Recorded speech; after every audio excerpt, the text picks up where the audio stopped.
जोहार आप सभी स्टूडेंट्स का आप सभी के YouTube channel Jharkhand maths zone पर मैं सचिन चंद्र आप सभी स्टूडेंट्स का स्वागत करता हूं आप सभी के YouTube channel Jharkhand maths zone पर। तो प्यारे बच्चों, आप सभी का स्वागत है लेक्चर नंबर 1 में बीएससी मैथ्स में semester 4 paper number 8 numerical method.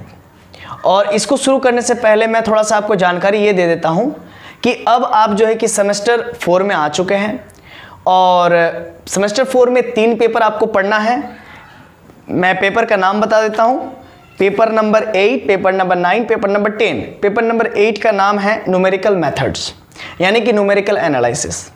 Paper number 9 का नाम है Riemann integration and series of functions और पेपर नंबर 10 का नाम है ring theory and linear algebra 1। ठीक है, अब इसको आप ऐसा समझिए कि जो BBMKU से है, विनोद बिहारी महतो कोयलांचल यूनिवर्सिटी से है, उनका ये सिलेबस है। ठीक है, जो कि आपके लालजी प्रसाद जी के जो बुक है उसमें लिखा हुआ है। ठीक है ना, देख लीजिए न्यूमेरिकल मेथड यहाँ से आपको दिख नहीं रहा होगा। अगर आप लोग बुक लिए होंगे तो ठीक है, नहीं तो फिर मैं PDF प्रोवाइड करवाऊंगा। ठीक है, जहाँ तक हो सके, लेकिन आप लोग क्या कीजिए कि बुक ले लीजिए। देखिए न्यूमेरिकल मेथड है, फिर Riemann integration and series of function है, फिर ring theory and linear algebra है।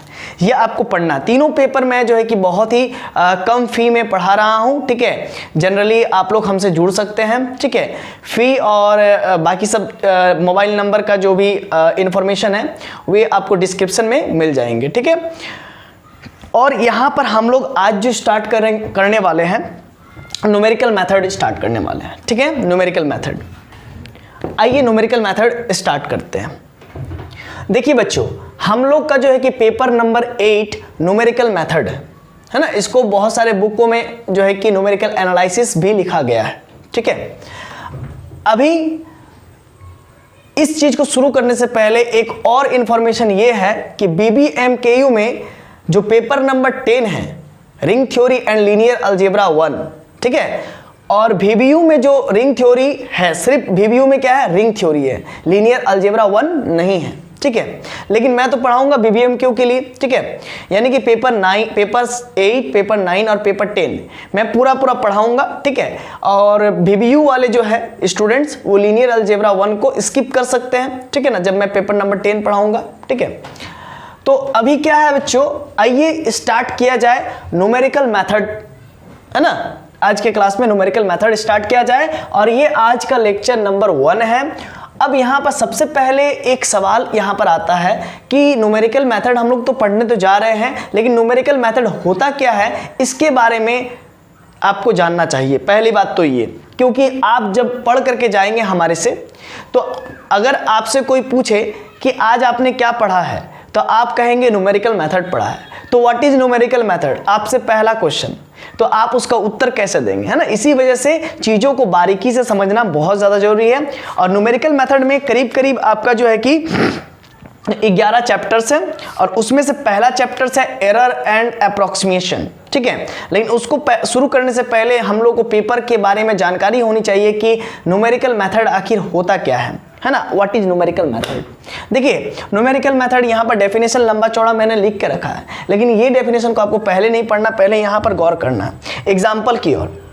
देखिए आज तक हम लोग जो है कि क्लास 1 से लेकर के क्लास 12 तक, ठीक है, यहाँ तक कि सेमेस्टर 3 तक हम लोग जो भी प्रॉब्लम्स को सॉल्व किए हैं वे सारे के सारे एनालिटिकल मेथड से सॉल्व किया है ना। हम लोग किस मेथड से सॉल्व किए अभी तक, एनालिटिकल मेथड। बचपन से लेकर के आज 12 तक और सेमेस्टर 3 तक आपने जिस मेथड का इस्तेमाल किया है, एनालिटिकल मेथड का इस्तेमाल किया है किसी भी क्वेश्चन का सॉल्यूशन फाइंड आउट करने के लिए। चाहे आप डिफरेंशिएशन का बात करें, चाहे आप इंटीग्रेशन का बात करें, चाहे आप लीनियर प्रोग्रामिंग का बात करें, चाहे आप कह सकते हैं मैट्रिसेस का बात करें, डिटर्मिनेंट का बात करें, आप कोई भी ले लीजिए, वेक्टर का बात कीजिए, आज तक आपने जो भी क्वेश्चन को सॉल्व किया है इन चैप्टर्स का, आपने एनालिटिकल मेथड का इस्तेमाल किया है। फॉर एग्जांपल आप अगर मान लीजिए dx of x to the power n का अगर आपने डिफरेंशिएशन किया है तो n x to the power n-1 ऐसा किया है।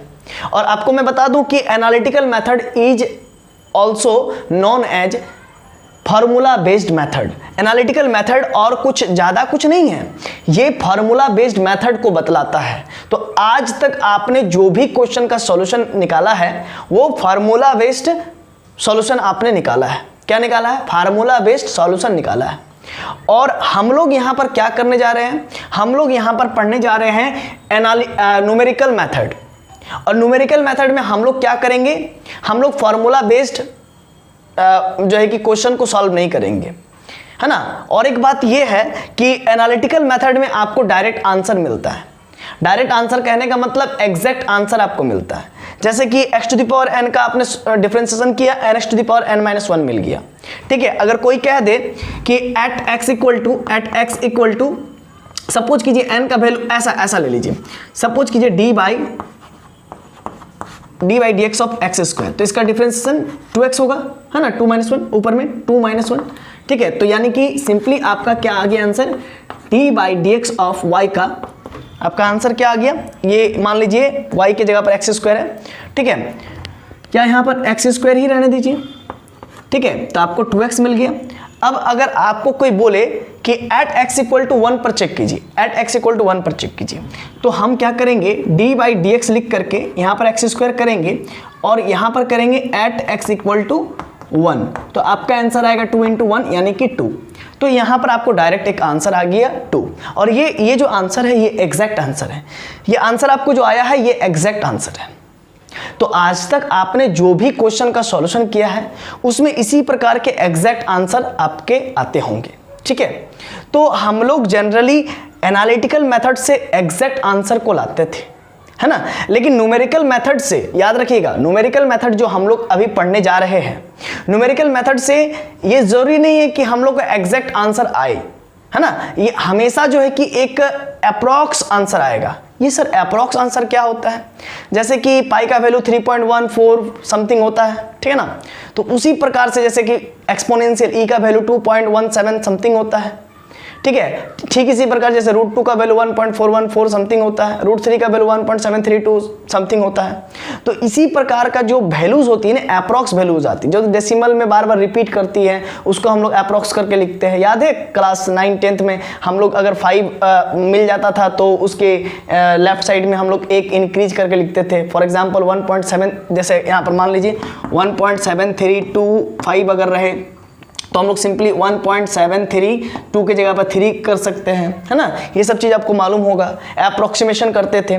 तो बस वही चीज़ यहाँ पर हम लोग करने जा रहे हैं, है ना। न्यूमेरिकल मेथड के अंतर्गत हम लोग यही सब चीज़ करेंगे और वही सब जैसे कि क्लास 9-10th की चीज़ों को ही जस्ट हम लोग का यहाँ पर रिकॉल होगा, ठीक है। बहुत आसान, मतलब कि कह सकते बहुत ही आसान पेपर है, बहुत आसान, है ना। इसकी आप कल्पना नहीं कर सकते हैं, ठीक है, बहुत आसान है, ठीक है। एनालिटिकल मेथड में हम लोग आज तक क्या किए हैं? फार्मूला बेस्ड क्वेश्चन को सॉल्व किए, जैसे डिफरेंशिएशन का हो गया, ठीक है। अब एक और एग्जांपल दे देता हूँ, ठीक है, मजा आएगा आप लोगों को भी पढ़ने में। देखिए डिफरेंशिएशन का हो गया, मैंने जैसे एग्जांपल दिया, ठीक है। उसी प्रकार से जैसे इंटीग्रेशन का दे दे, x टू दी पावर मान लीजिए 3 का इंटीग्रेशन क्या होगा बाबू? तो बड़ा ही सिंपल इसका आंसर 3 + 1 4 और 3 + 1 4 और प्लस c, यही इसका इंटीग्रेशन होता है ना, यही इसका इंटीग्रेशन होता है। फार्मूला बेस्ड क्वेश्चन है, इंटीग्रेशन इसका निकाल दिए हम लोग। तो कहने का मतलब हम लोग डिफरेंशिएशन, इंटीग्रेशन, वेक्टर को सॉल्व किया, 2 वेक्टर a बराबर 2i cap plus 3j cap कुछ ले लीजिए, b बराबर 3i कैप 4j कैप कुछ ले लीजिए, दोनों को प्रोडक्ट कीजिए, एक फिक्स वैल्यू आपको मिलता है ना, कुछ एग्जैक्ट वैल्यू मिलता है। तो उसी प्रकार से चाहे आप वेक्टर को सॉल्व कीजिए, चाहे आप मैट्रिसेस को सॉल्व कीजिए, चाहे आप लीनियर प्रोग्रामिंग के क्वेश्चन को सॉल्व कीजिए, चाहे आप डिफरेंशिएशन, इंटीग्रेशन, कुछ भी आज तक आपने जो भी 11, 12 और सेमेस्टर तक पढ़ा है वो सभी के सभी आपने किस मेथड से सॉल्व किया है? तो बाबू आपने एनालिटिकल मेथड से सॉल्व किया है। और अब जो आप जो है कि सीखने जा रहे हैं वो है न्यूमेरिकल मेथड। तो न्यूमेरिकल मेथड क्या होता है सर?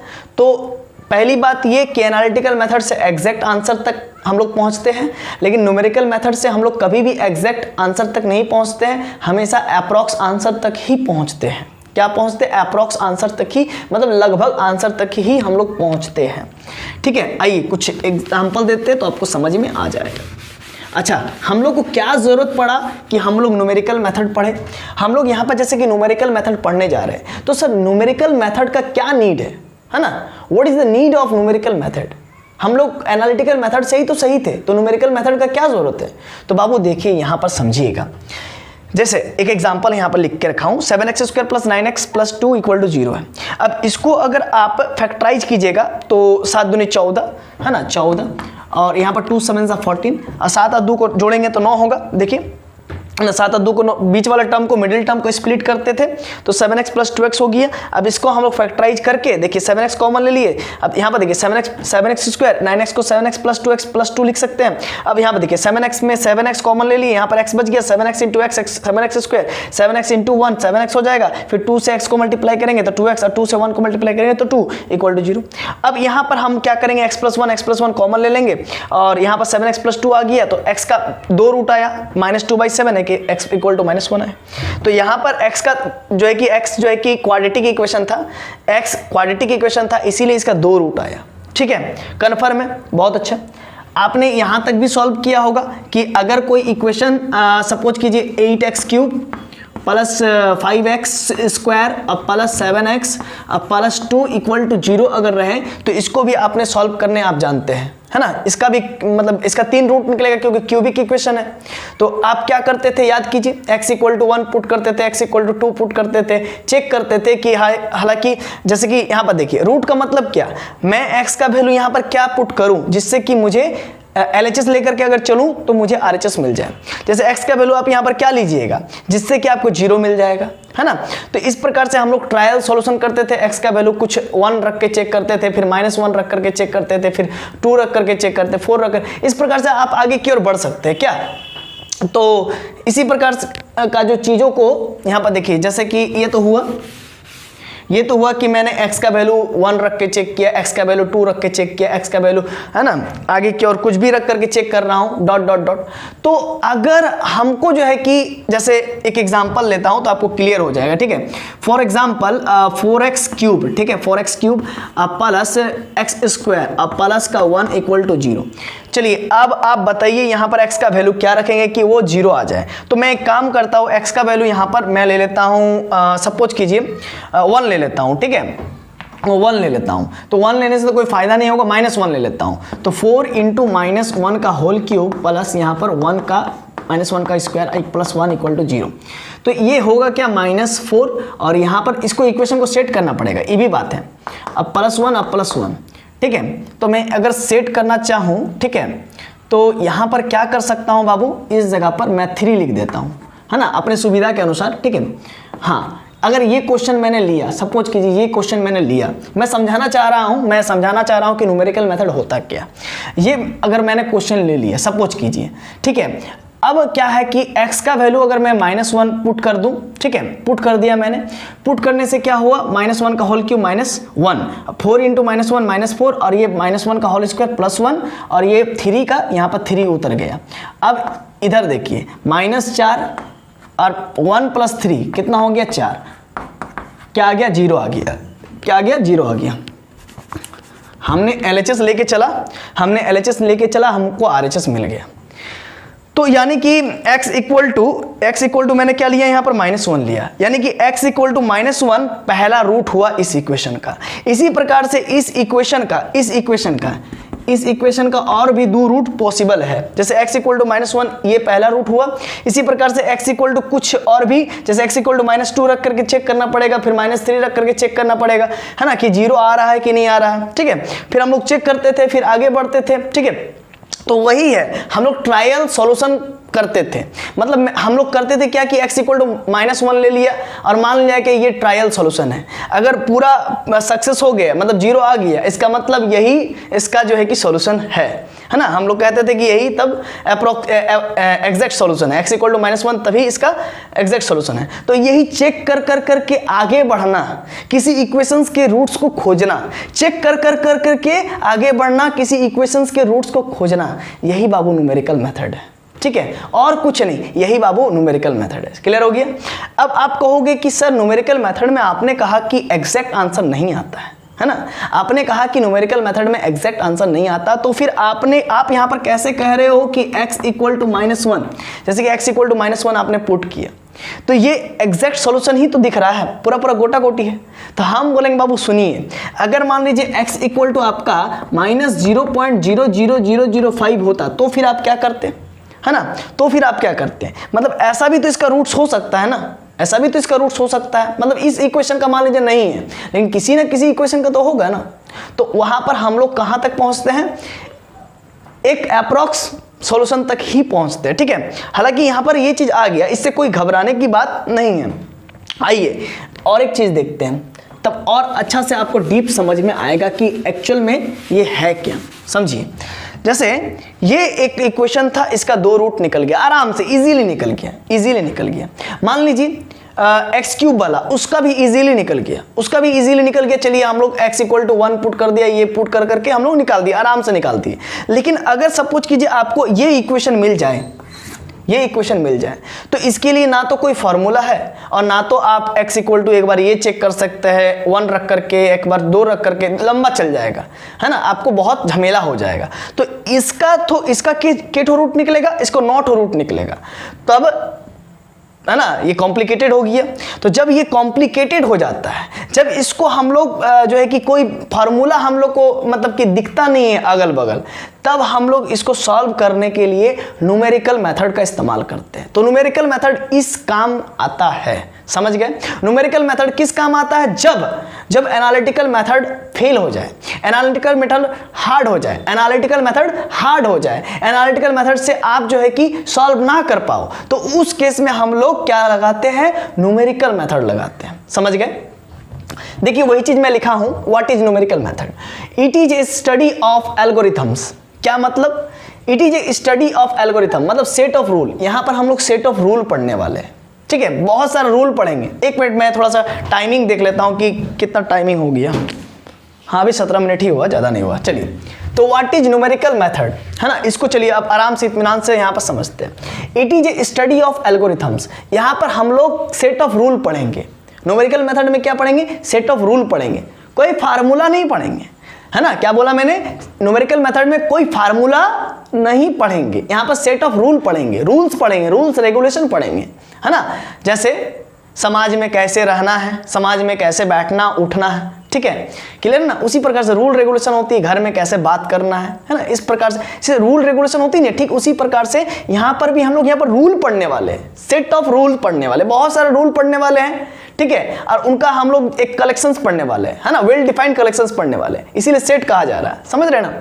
तो हम लोग यहाँ पर ढेर सारा रूल्स का स्टडी करने वाले हैं, दैट यूज न्यूमेरिकल अप्रॉक्सीमेशन। तो नंबर्स को अप्रॉक्स करने के लिए, है ना, बहुत सारे ऐसे नंबर्स होंगे जो कि रिपीटेटिव होंगे, बहुत सारे ऐसे नंबर्स होंगे जो कि 1 डेसिमल के बाद दो संख्या में वो क्या होंगे, आपस में रिपीट होंगे। कुछ ऐसे भी नंबर होंगे जो कि बार बार रिपीट हो ही जा रहे हैं, बार बार, जैसे 3.333333 ऐसा हो रहा है, ऐसा भी नंबर मिलेगा। कभी ऐसा मिल सकता है 3.34343434, फिर 828282 ऐसा ही मिल सकता है। कुछ ऐसे भी नंबर मिल सकते हैं 3.1428, फिर 3.1428, फिर 1428, मतलब 4 जो है कि डेसिमल, मतलब कि डेसिमल के बाद 4 नंबर में रिपीट हो रहे हैं, कोई डेसिमल के बाद 3 नंबर में रिपीट हो रहा है, कोई डेसिमल के बाद 2 नंबर में रिपीट हो रहा है, बहुत सारे ऐसे नंबर मिल सकते हैं। तो उन नंबर्स को हम लोग अप्रॉक्स करेंगे, क्या करेंगे, अप्रॉक्स करके लिखने का कोशिश करेंगे, ठीक है। तो वही चीज यहां पर कह रहा है, it is a study of algorithm, यानी कि set of rules that use numerical approximation. Numbers के अप्रोक्सीमेशन के लिए बहुत काम में आएगा। For the problems of mathematics के अंदर जो भी प्रॉब्लम्स होगी, न्यूमेरिकल प्रॉब्लम्स होंगी, उनको अप्रोक्स करने का काम करेगा मेरा numerical method. In other words, अगर दूसरे भाषा में कहा जाए, in other word, it is the study of numerical methods, है ना। इट इज, ये एक प्रकार का न्यूमेरिकल मेथड का ही स्टडी है। अगर हम लोग क्या यहां पर क्या कह रहे हैं कि ये सेट ऑफ रूल है, है ना, ये सेट ऑफ रूल है न्यूमेरिकल क्वेश्चंस को अप्रोक्स करने के लिए या न्यूमेरिकल सॉल्यूशंस को अप्रोक्स करने के लिए ये सेट ऑफ रूल प्रदान करता है ना, हम लोग को देता है। या फिर दूसरा भाषा में हम लोग कह सकते हैं in other word it is the study of numerical methods, है ना, ये न्यूमेरिकल मेथड का ही स्टडी है, ये न्यूमेरिकल एनालिसिस न्यूमेरिकल मेथड का ही स्टडी है ना, that attempt at finding approximate solution. और ये हमें क्या बतलाता है, किस और ले जाता है, तो ये हमें अप्रोक्सीमेट सॉल्यूशन की ओर ले जाता है, लगभग सॉल्यूशन की ओर ले जाता है, पूरा गोटा गोटी सॉल्यूशन की ओर नहीं, लगभग सॉल्यूशन की ओर ले जाता है, लगभग सॉल्यूशन की ओर, है ना, क्या बोला मैंने, लगभग सॉल्यूशन की ओर ले जाता है, समझ रहे ना, तो वही बात है। देखिए आगे क्या कह रहा हूं मैं, व्हेन एनालिटिकल मेथड जो कि फॉर्मूला बेस्ड मेथड है, when analytical method formula based method is critical, मतलब बहुत ज़्यादा झंझट वाला हो जाए, उससे हम लोग सॉल्यूशन तक नहीं पहुंच पा रहे हैं एनालिटिकल मेथड से, है ना, देन हम लोग क्या इस्तेमाल करेंगे, न्यूमेरिकल मेथड का इस्तेमाल करेंगे। तो यहाँ पर वही लिखा हूँ, व्हेन एनालिटिकल मेथड यानी कि formula based method is critical and complicated, बहुत तामझाम वाला हो जाए, टू फाइंड द सॉल्यूशन तक पहुँचने के लिए, देन तब हम लोग वी यूज न्यूमेरिकल मेथड, तब हम लोग न्यूमेरिकल मेथड का इस्तेमाल करते हैं टू फाइंड देम, तब उन सॉल्यूशंस को फाइंड करने के लिए हम लोग न्यूमेरिकल मेथड का इस्तेमाल करते हैं। और विश्वास मानिए न्यूमेरिकल मेथड भले ही लंबा मेथड है ना, लेकिन बड़ा ही आसान मेथड है, मतलब रूट्स तक, मतलब किसी भी इक्वेशंस का रूट्स हम लोग फाइंड करते हैं इस मेथड के द्वारा। जनरली किसी भी इक्वेशंस के रूट्स को फाइंड करते हैं, जनरली किसी भी मतलब जैसे कि डिफरेंशिएशन है तो उसके सॉल्यूशन तक हम लोग पहुंचते हैं, इंटीग्रेशन है तो उसके सॉल्यूशन तक पहुंचते हैं, है ना, मतलब हर एक क्वेश्चन को हम लोग इस मेथड के द्वारा हम लोग सॉल्व कर सकते हैं, हर एक क्वेश्चन को, ठीक है ना, मैथमेटिक्स के अंदर जो भी क्वेश्चन है इस मेथड के द्वारा हम लोग सॉल्व कर सकते हैं। और हम लोग कहां तक पहुंचेंगे, एक अप्रॉक्स सॉल्यूशन तक पहुंचेंगे। कभी भी इस मेथड के द्वारा, न्यूमेरिकल मेथड के द्वारा कभी भी हम लोग एग्जैक्ट सॉल्यूशन तक नहीं पहुंच सकते, हमेशा अप्रॉक्स सॉल्यूशन तक ही पहुंचेंगे, ठीक है ना, ये पहली बात, ठीक है। तो चलिए पहले आप इसको नोट कीजिए और फिर मैं आगे इसको और इलेबोरेट करता हूं।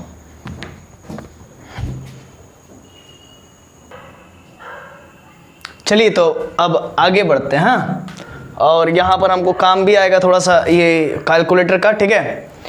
आइए मैंने उसको रख दिया, पहले ध्यान दीजिएगा। टाइप्स ऑफ नंबर के बारे में बात करेंगे बाबू। टाइप्स ऑफ नंबर, दो प्रकार के नंबर होते हैं जो कि आपको यहाँ पर पढ़ना है ना।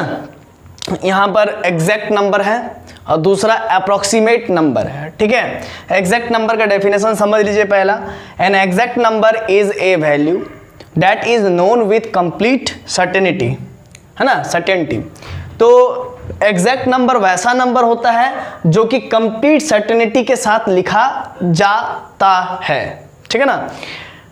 An exact number is a value that is known with complete certainty. तो ये पूरे कंप्लीट सर्टेनिटी के साथ लिखा जाता है या जाना जाता है।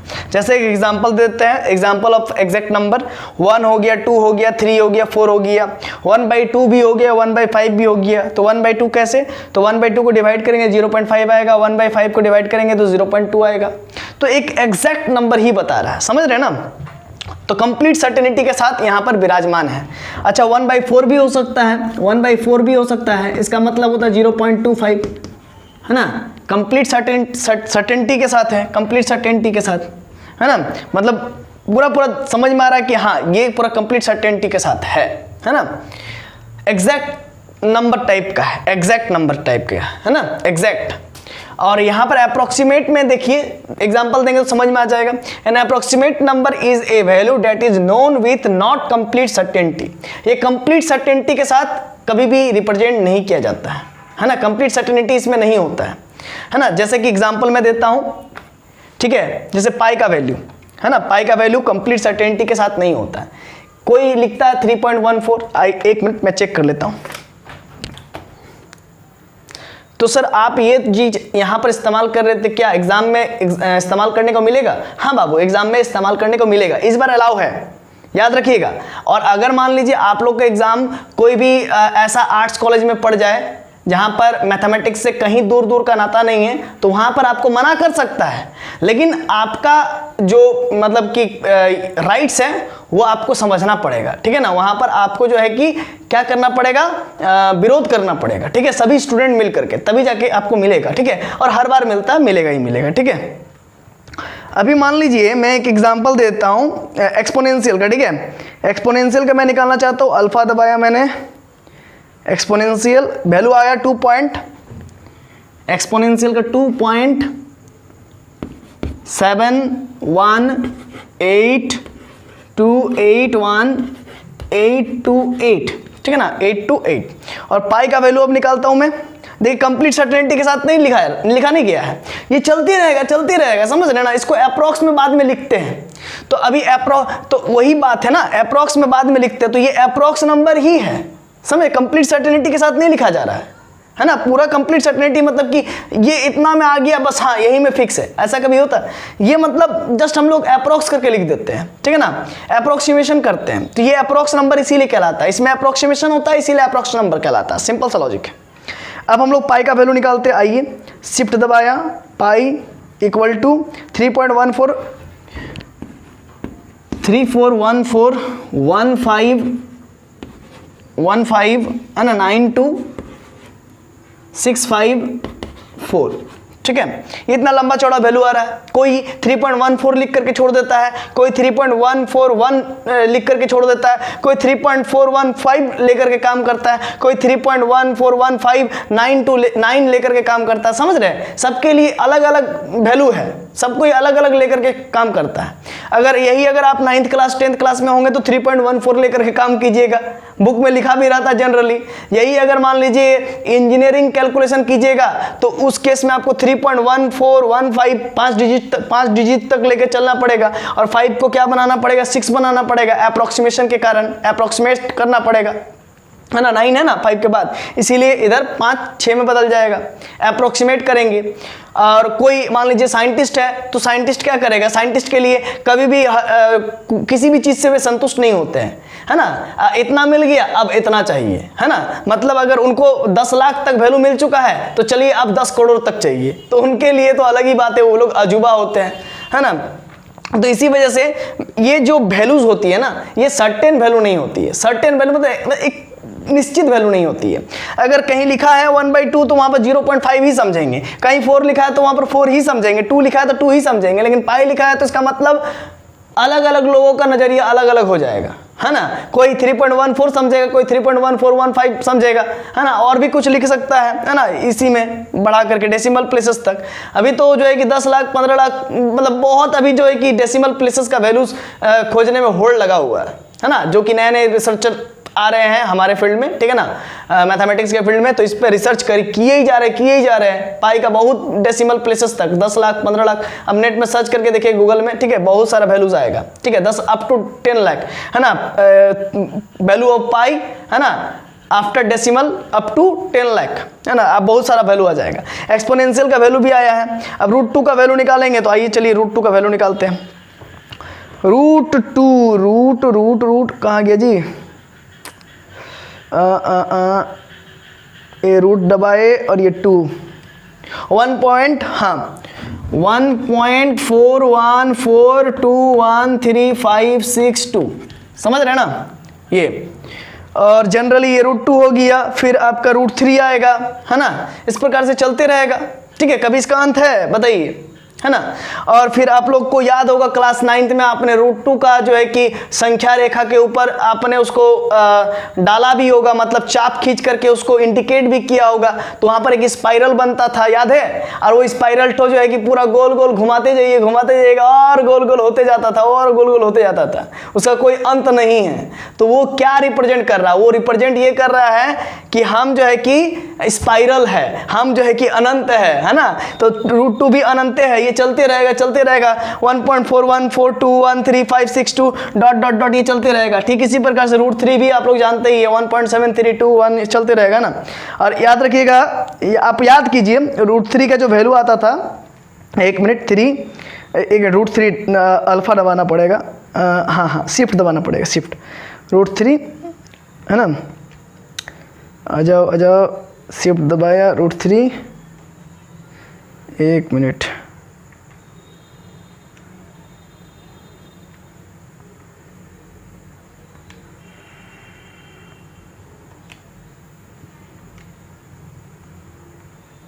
है ना, तो इसी प्रकार से आया है 1.327 समथिंग आया हुआ है, ठीक है ना। तो इसी प्रकार का जो है कि आते रहेगा, बहुत सारा डेसिमल प्लेसेस तक वैल्यूज आते रहेंगे, ठीक है। तो कहने का मतलब इससे आपको घबराना नहीं है कि आपको कैलकुलेटर मिलेगा कि नहीं मिलेगा, मिलेगा, जरूर मिलेगा, ठीक है ना। कैलकुलेटर इस्तेमाल करने एग्जाम हॉल में आपको मिलेगा। तो समझ सकते हैं पहला ऐसा एग्जाम आप लोग दे रहे होंगे अपने जिंदगी में जहां पर कैलकुलेटर को अलाउ किया जा रहा है ना। कैलकुलेटर लेकर के जा सकता है बच्चा, सुनने में ताज्जुब लगता है ना, लेकिन कैलकुलेशन ही ऐसा है। कैलकुलेटर ले जाने के बावजूद भी वहां पर पसीना छूट जाता है बच्चा का, क्योंकि कैलकुलेशन इतना लंबा चौड़ा जो हो जाता है ना। चलिए खैर, उससे कोई बड़ी बात नहीं है। क्वेश्चन जो है कि लिमिटेड आती है, जो मतलब कि हर एक साल प्रीवियस ईयर की आती है, उसी को जो है कि ज़्यादा रिवीजन करना है। हालांकि पढ़ना सब है, लेकिन बाबू स्मार्ट बच्चा बनना है, स्मार्ट वर्क करना है ना। पहले शुरू में जो है कि शुरू के 3 महीना पूरा हार्ड वर्क करना है, और जैसे एग्जाम नजदीक आएगा सिर्फ इंपॉर्टेंट क्वेश्चन ध्यान देना, सिर्फ इंपॉर्टेंट क्वेश्चन, है ना। दुनिया जहान कुछ भी करे, हमको उससे मतलब नहीं, हमको सिर्फ इंपॉर्टेंट क्वेश्चन पर ध्यान देना। नंबर रहेगा तभी आप जो है कि तभी उस चीज का वैल्यू होगा, समझ रहे ना। तो आइए, आपके पास कितना भी नॉलेज है वो ज्यादा डिपेंड नहीं करता, वो भी डिपेंड करता है, वो तो डिपेंड करता है, लेकिन नंबर भी इंपॉर्टेंट है, ठीक है ना। तो दोनों को दृष्टिकोण से दोनों को बैलेंस करके चलना है, ठीक है।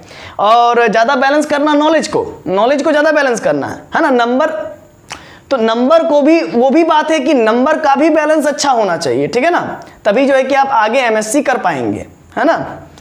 तो ये बात है। चलिए आज के क्लास में यहाँ तक मैंने आपको बताया है। आशा है कि आपको ये सब चीज़ समझ में आ रही होगी। तो चलिए मिलते हैं नेक्स्ट वीडियो लेक्चर, तब तक के लिए जोहार, लेक्चर नंबर 2 में।